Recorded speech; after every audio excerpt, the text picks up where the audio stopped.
So let's begin the next talk. This will be by Dr. Pritam Bhattacharya. Pritam Bhattacharya did his PhD with Professor Alok Shukla, who gave 2 talks on wave function-based methods. So Pritam is presently a postdoc in IFW in Dresden, and he's going to illustrate with this F orbitals, D and F electron states in insulators using quantum chemical calculations. So this is a complementary approach, right, by which you do such calculations. So it will be good to hear from Pritam what is he doing. Pritam, as I've already mentioned to you, the duration of your talk is for 45 minutes total talk. So you talk for 35 minutes and it will be followed by 15 minutes, 10 minutes of question and answer. Is it okay? And we'll alert you after 30 minutes so that you can wind up in 25 minutes. Okay, Pritam, you can begin. Okay. So first of all, I would like to thank the organizer for providing me a nice platform to present my work. Today I am going to talk about my work on quantum chemical calculations to understand D or F electron states in insulators.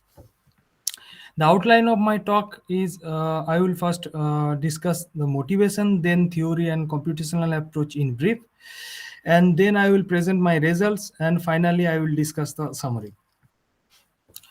Okay, so this is the effective spin Hamiltonian for 2 nearest neighbor half pseudospins Sk and Sl, and the J is the isotropic exchange, D is the antisymmetric xylosine-Skimoria coupling, and gamma is the symmetric anisotropy, defines the symmetric anisotropy term. It's a second rank traceless tensor. So in the square lattice like strontium iridate and the pyrochloride lattice, D is a dominant term where there in the lattice corner sharing octahedra are present. So some of the pyrochloride lattice D is greater than the isotopic exchange J. So so it worth to mention that almost 10 years ago D was treated as a perturbation on top of J. So now the things are changing slowly, and in the honeycomb compounds with edge sharing octahedra, the K, this is the Kitaev coupling that is more than 25 reported as at least for iridates. Here the form of gamma I intentionally kept the off diagonal elements 0. I will discuss about it in the next slide. And of course, for the honeycomb compounds, due to the inversion center, this middle term in the D is 0. So only the first and third term will remain. As I said that the first and third term here, the Hamiltonian has been reduced, and the form of gamma here would be like here the 2 diagonal terms are 0, and the third, the 1 diagonal term is finite. This is the form of gamma, and here I have taken the picture from the PRL paper of Jekyll and Kaliulin published in 2009, just to understand how the Kitaev model works on the honeycomb systems. So if these larger dots are the magnetic sites, while the smaller dots are the ligands, and this black dot in the middle is the non-magnetic site. If we consider it as the center, and this is the along x direction, and this is along y direction, and this is along z direction, and then anti-clockwise, and then x being perpendicular, this bond being perpendicular to the x-axis, the spin coupling is SX type. There are 3 non-equivalent bonds, and each of them are perpendicular to these either x or y or this z, cubic XYZ axis.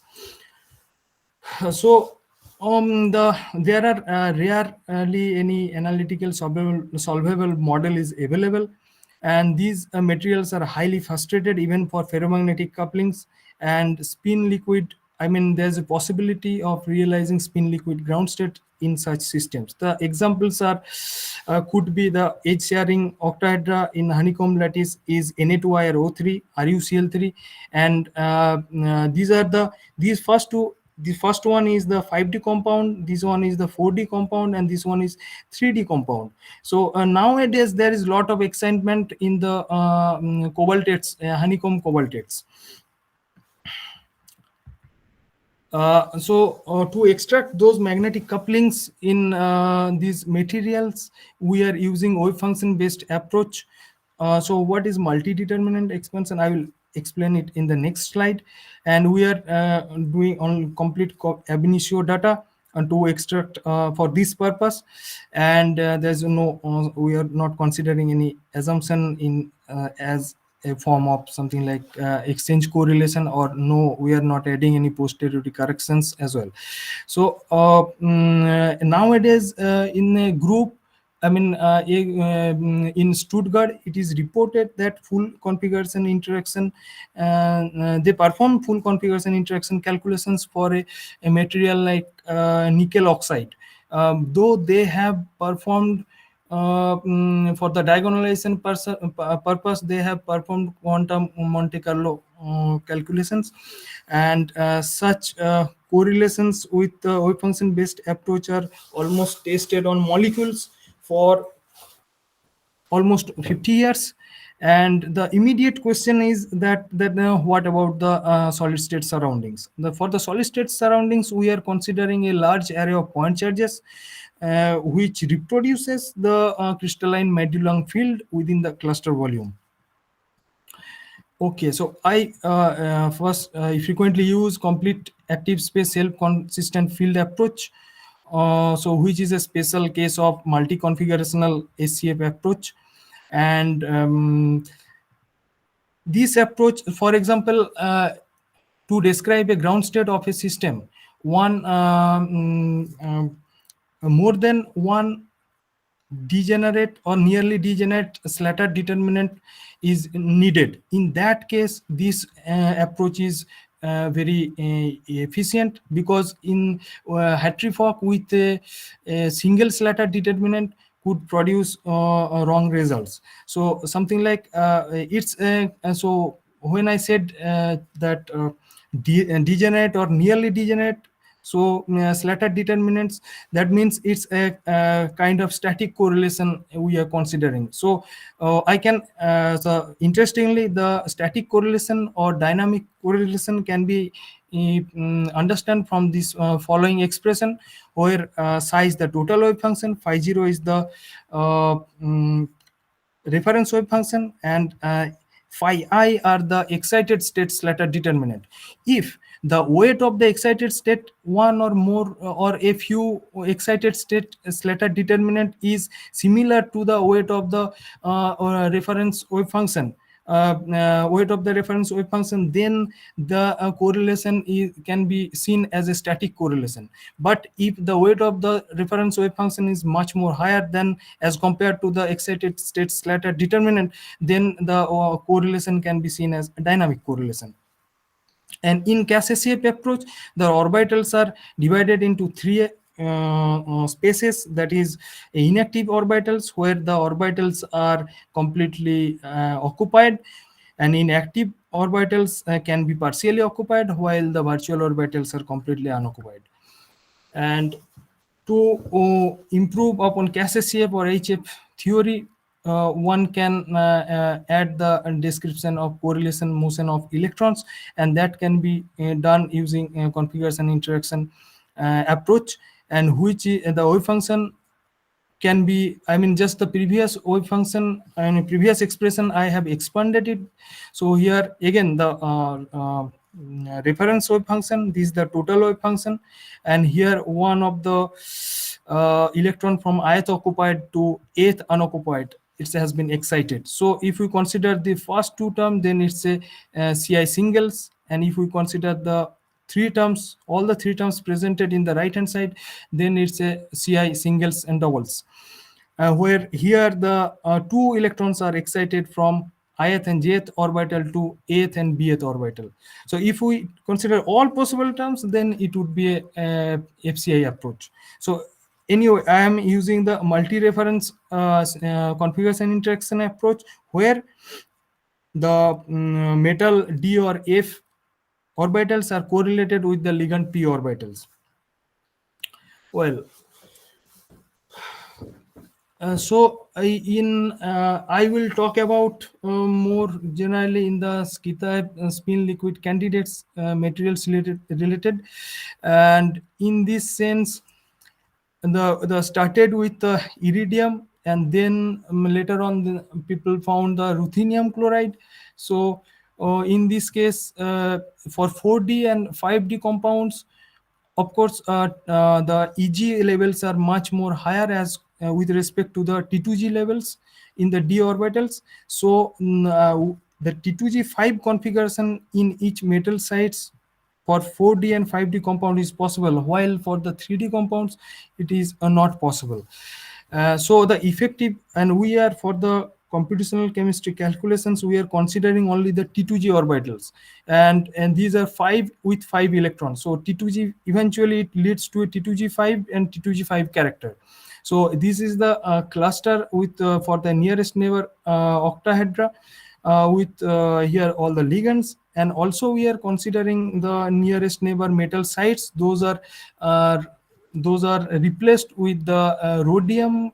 For example, if it is ruthenium, so I mean that is the 4D. So or if it is a iridium, then we are replacing the nearest neighbor metal sites here by using platinum 4 plus.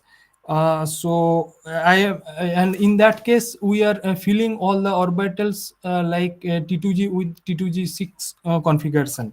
So there will not be any interaction with that one. So only these two sites would be the available for the intersite nearest neighbor exchange magnetic couplings. So here so the T2G level, so effective orbital angular momentum would be 1, and with one spin unoccupied electron, s would be half. So the in the intersite calculation, so we have total the spin orbit, I mean in the spin orbit part, I mean I'm using 9 states for the singlets and 9 states for the triplets. So in the spin orbit part, we will obtain 9 plus 3 into 9, total 36 eigenfunctions in the J effective I and J effective J eigenfunctions. So, but the lowest 4 would define the magnetic spectrum of the nearest neighbor octahedra. So those are actually the singlet or triplet coupling of spin orbit J effective half, or more generally the S pseudo spin half. So to obtain the magnetic couplings or extract the magnetic couplings. So again, with the two S half sides, if the D and J, if D and gamma vanishes, then J is just the singlet and triplet splittings. And in the ab initio Hamiltonian, later on we are adding the Zeeman Hamiltonian for the two sides, and this is the expression for the Zeeman Hamiltonian, where L and S, Li and Si are transformed to the spin orbit coupled basis by spin orbit wave functions as a unitary transformation matrix. And then one-to-one correspondence between the matrix elements of the ab initio Hamiltonian and the matrix elements of the effective spin Hamiltonian. Finally, we will get the couplings.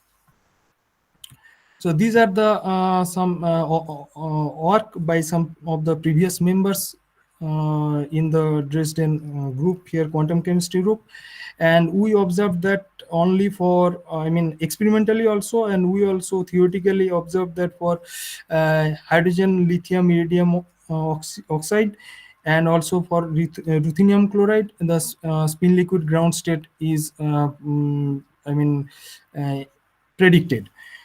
So, but the for ruthenium chloride, the spin liquid ground state in a magnetic field, while this is possible without any magnetic field. But the problem with this compound is that hydrogen is a very light atom, and it's like flowing in the structure. So, whether it's a intrinsic spin liquid or it's rather related to the disorder, so it's not that much clear. So when the still when the search for the spin liquid is going on, and of course we observed that a larger K for the oxides. However, this is my work. Actually, recently I did my work on a newly discovered phase of alpha RuCl3, where you can see by this was synthesized by the experimental group here in TU Dresden. So in normal ruthenium chloride, there is a difference, a bit difference between in the RU distance, also RU and Cl distance. Here it's reported. And also there is a difference in the same structure, the metal ligand and metal angle. So here also by putting pressure, they are able to achieve all metal ligand and metal angle, same metal ligand metal angle, and also same RU distance, also same RUCl distance. So the pressure was, 1.26 gigapascal. And for this new phase of RUCl3, I performed the quantum chemistry calculation to extract the magnetic couplings, which is reported in the table below here. So, and we observed that J is almost vanishing and K value is minus 3.7. So the value of K and value of J has been reduced as compared to the normal RuCl3, which was reported here. So it was minus 6 and 1, and then we are getting minus 3.7 and close to 0 for the J. So far from our side, computationally, this is the largest K by J ratio in a real material we have observed. So it indicates whether it's a spin liquid or they experimentally they didn't so far perform any experiment that will confirm really that it would be a spin liquid. So we are waiting for that.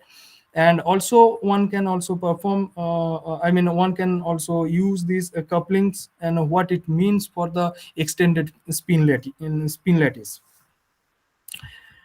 Okay, so far I have presented the intersite calculations, but there is also a lot of interest in pseudo spin half F electron materials, triangular F electron materials, where the quantum spin liquid ground state has been reported experimentally. And we also expect anisotropic interaction expected. And so the first step is to understand the nature of magnetic moments. So in the calculations, this is the crystal structure of sodium cerium oxide, where the cerium 3 plus represent this is the central octahedra, which is shown here, and also their associated atoms and their ligands, the 6 oxygen ligands.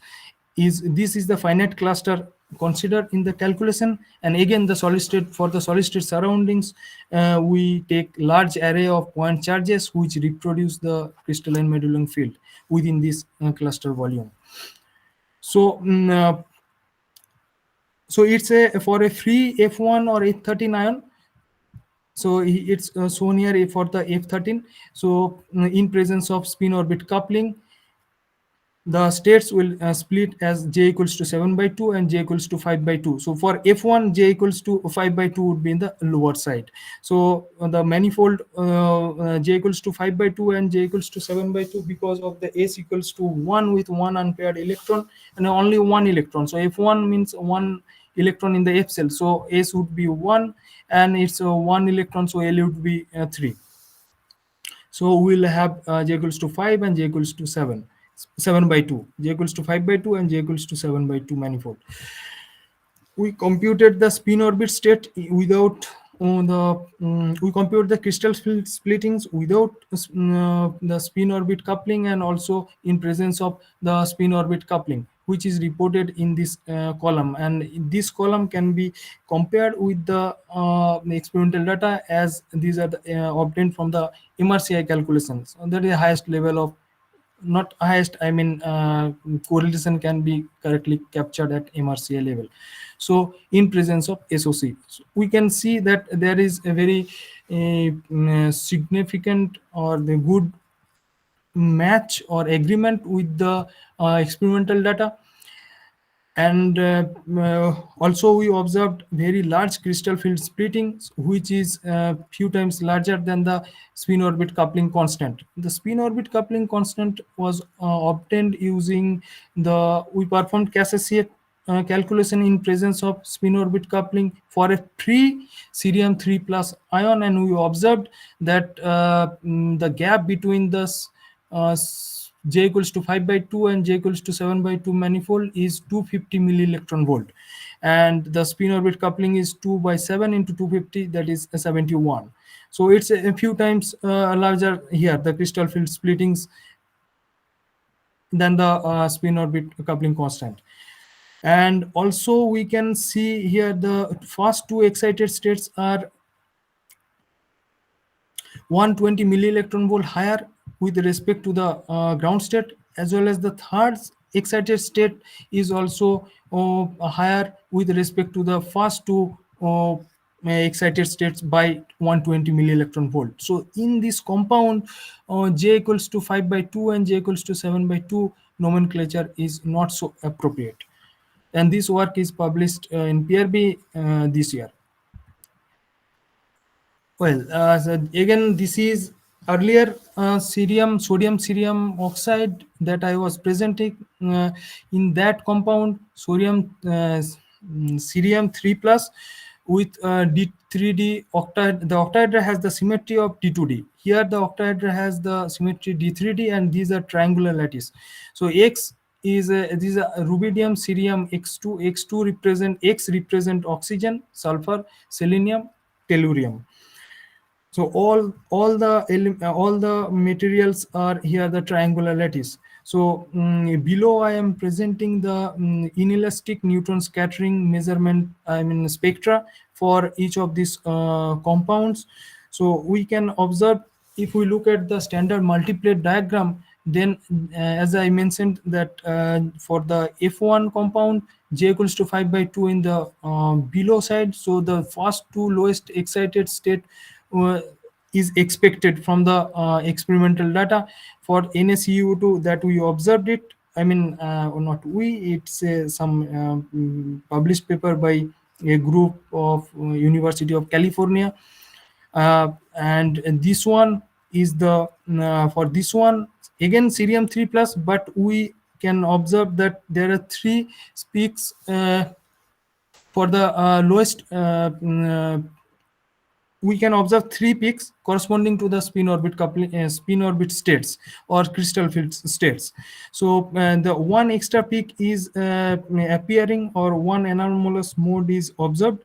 So we think it is not clear so far why it is appearing, but we think this peak is appearing because of the vibronic effects like dynamic and John Taylor distortion.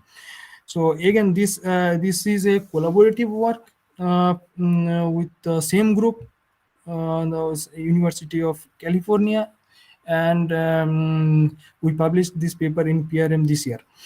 So the main point is that the quantum chemistry data or quantum chemistry results helps us to correctly probe the peaks corresponding to the crystal fields effects. And again, similar kind of thing was observed for NaYbS2, where the actually the I forgot to mention that the inelastic neutron scattering. We've got 5 minutes to wind up now. 5 minutes to wind up. Okay, fine. I am fine with it. Okay, good. Inelastic neutron scattering is a good tool to probe the crystal field splittings in such F electron compounds. However, sometimes as we can see sometimes in certain scenario, the straightforward interpretation of the INS peaks could hampered by the vibronic effects. So in this case also, like the low excitation peaks was missing, and later on they able to probe it, the low excited peak, using electron spin resonance measurement. So because for a YB 3 plus being a 4F13 compound, one can expect the three lowest excitation. So rather here we can see that these two most intense peaks are related to the uh, crystal field splittings, and this is appearing because of the minority phases in the sample. So one peak was missing in the actually they here the in the INS data the first peak was missing, so later on they probe it, as I mentioned, using the ESR measurement. uh, okay, again this is a F13 compound. We investigated the crystal field splittings in F13 compound in NaYbAc2. So the we observed these the successive layers, ionic layers of NaYbAc2, and this is the finite size cluster we consider in the calculation, and we observed highly anisotropic G factors for these compounds. So GAB is the ytterbium honeycomb plane, and C-axis is perpendicular to it, and we found good agreement with the experimental data. And these are the crystal field states without spin orbit coupling, and this is the spin orbit states, I mean crystal field states with spin orbit coupling. And there is a significant effect of spin orbit coupling, as we can see from the results. And there is almost this if we compare with a free F13 ionic picture, then it's the splitting between the J equals to 7 by 2 and J equals to 5 by 2 manifold is almost more than 1 electron volt. And of course we can see that there is significant change in from KSSCF to MRCI, and to be in a good, I mean to get a good agreement with the experimental data, one has to use or needs to use advanced correlation treatment, at least for especially for these late rare earth ions. Okay, this is another F12 compound, that is TLTM-Ac2. Very briefly I will go through it. So this is a compound, many groups have reported many papers on this compound. So, and this is a triangular lattice, and in this lattice what happens, J equals to 6 splits, and in presence of in crystal field effect, with the crystal field effect we have two singlets very close, so it will behave like a quasi doublet state. So but the here interlayer mixing of Mg and Ga, I mean magnesium and gallium ions. So we are investigating with TLTM-Ac2 because it's a much more, it has much more simpler crystal structure, no intersite mixing, as well as no associated disorder. So it's I mean really I mean the first, as a first step, it's important to understand the nature of magnetic moments in these F12 compounds. And we also observed for these compounds that these, so far I was presenting in milli electron volt, but these results are reported here in a Kelvin unit. So 1 Kelvin equals to 1/10 of 1 milli electron volt. So one can see these the ground excited state is closely spaced with respect to the ground state.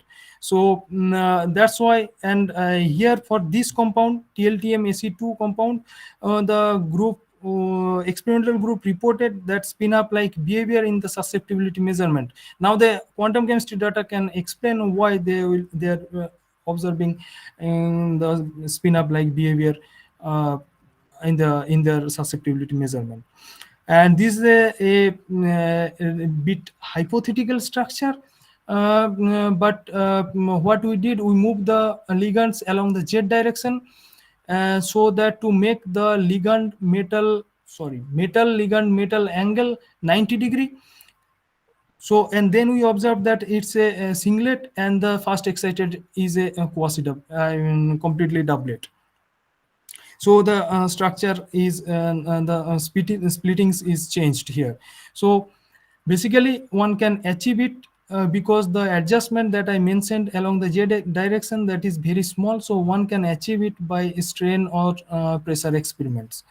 And of course my summary is so our work on the honeycomb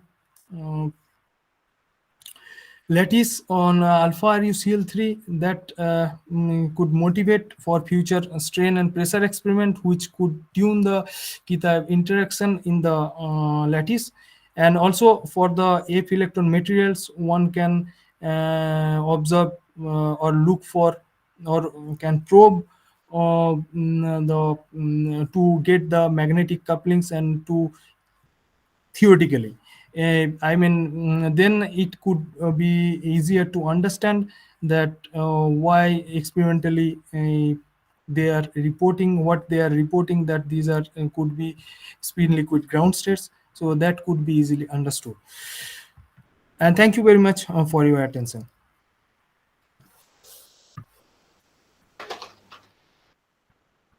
Thank you, Pritam, and thank you for a very nice talk and keeping the time. So time for some questions. This is the fag end of the day. I guess people are tired, but still, I think students. Yes, any questions? Well, so if there are no questions, let me ask you a question. So Pritam, you are using quantum chemical methods, right? To Yes, sir. exchange interactions. Yes, sir. But Yes, sir. also people have been routinely using DFT methods to exchange interactions. Yes, sir. Yes, sir. So, Yes, sir. is the quantum chemical methods, you calculate the energy of the excited states and then take the difference and calculate exchange interactions? So what is the strategy of calculating exchange interactions? So as okay.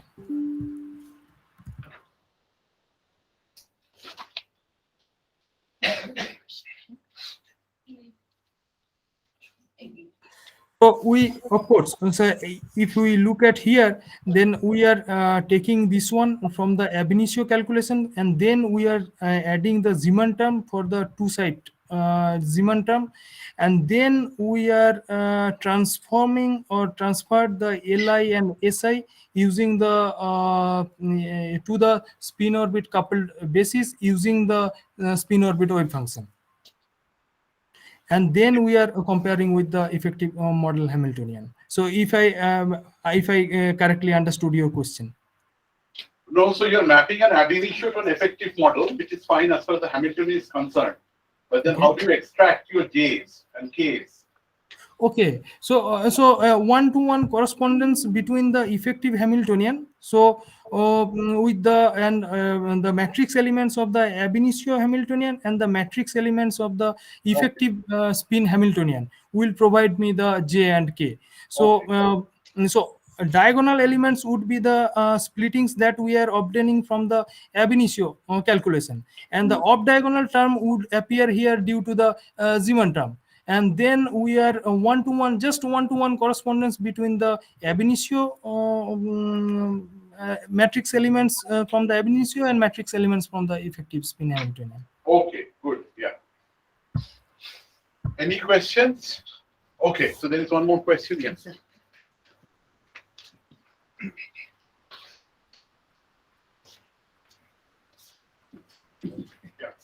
Thank you. So, have you applied your method to metal organic frameworks, or do you have any comment on the possibility? Can you, sir, please be louder, or I'm not able to hear your question. So, have you applied this method to metal organic compounds? I mean, metal organic framework? No, we have not done it so far. But you probably know it's some transition metal ions embedded in some organic molecule structure. So would it be more difficult or easy from this perspective? So the question is that whether metal organic framework will be difficult to do whether such calculations become difficult numerically? No, sir, it depends on the symmetry of the structure. So as I mentioned in the very beginning, so we have to, it has to be the nearest neighbor octahedra has to have C2H symmetry to compare, especially to compare with ab initio calculation is possible, but at last one has to find the couplings. So if the symmetry of the structure or symmetry of the two nearest neighbor octahedra is C2H, then it's not a problem at all. Thank you. Okay, good. So, Pritam, I thought that you are dealing on a cluster, right? You are not doing the whole framework or total solid system, right? Yes. If Then one how do you take the finite size effect? Because if you have an extended system, it will have a different spectrum. Whereas if you're dealing with a cluster, it will have complete different spectrum. So how do you manage that? Yes. So, sir, thank you very much for the question. As I also mentioned that for the solid state surroundings, we use the large array of point charges, which reproduces the crystalline medullum field within the cluster volume.